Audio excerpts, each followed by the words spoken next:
વાગરા તાલુકાના જાગેશ્વરના ખેડૂતોએ નોકરી અને બાકી પગાર મુદ્દે કલેક્ટર કચેરીએ આવેદનપત્ર પાઠવ્યું। વાગરા તાલુકાના જાગેશ્વર ગામના ખેડૂતો નોકરી અને બાકી પગારની માંગ સાથે ભરૂચ કલેક્ટર કચેરીએ પહોંચ્યા હતા। ખેડૂતો અને લેન્ડ યુઝરોનો આક્ષેપ છે કે વર્ષ 1993 થી તબક્કાવાર જીઆઈડીસી દ્વારા ફાળવાયેલી તેમની ખેતીની જમીન માત્ર 1 લાખ રૂપિયા પ્રતિ એકરના ભાવેથી સંપાદિત કરવામાં આવી હતી। તે સમયે ખેડૂતોને વચન આપવામાં આવ્યું હતું કે પરિવારના એક સભ્યને નોકરી આપવામાં આવશે। જમીનનો મોટો ભાગ એબીજી શિપયાર્ડ કંપનીને ફાળવાયો હતો, જ્યાં સ્થાનિકોને નોકરી આપવામાં આવી હતી। જો કે કંપની બંધ થતા છેલ્લા 37 મહિનાથી ખેડૂતોને ન નોકરી મળી છે અને ન બાકી પગાર ચૂકવાયો છે। ત્યારે વેલસ્પન કંપનીએ એબીજી શિપયાર્ડને ટેકઓવર કરી હોવા છતાં કોઈ સમાધાન ન મળ્યું।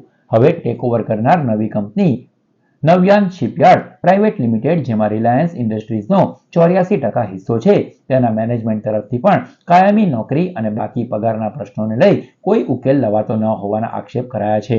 જો આ પ્રશ્નનું નિરાકરણ નહીં આવે તો ઉગ્ર આંદોલનની ચીમકી ઉચ્ચારવામાં આવી છે। મારું નામ પટેલ જ્યોત્સનાબેન છે। મારું ગામ જાગેશ્વર છે। અમે આજે કલેક્ટર સાહેબને આવેદનપત્ર આપવા આવ્યા છે। તો અમારી એબીજી શિપયાર્ડ જે કંપની બંધ છે તે માટે અમે અહીંયા ભેગા થયા છે અને આવેદનપત્ર આપવામાં કારણ એક જ છે કે જે અમારી નોકરી હતી તે અમારી કંપની બંધ થઈ ગઈ એવું કહીને અમને ઘરે બેસાડેલા છે।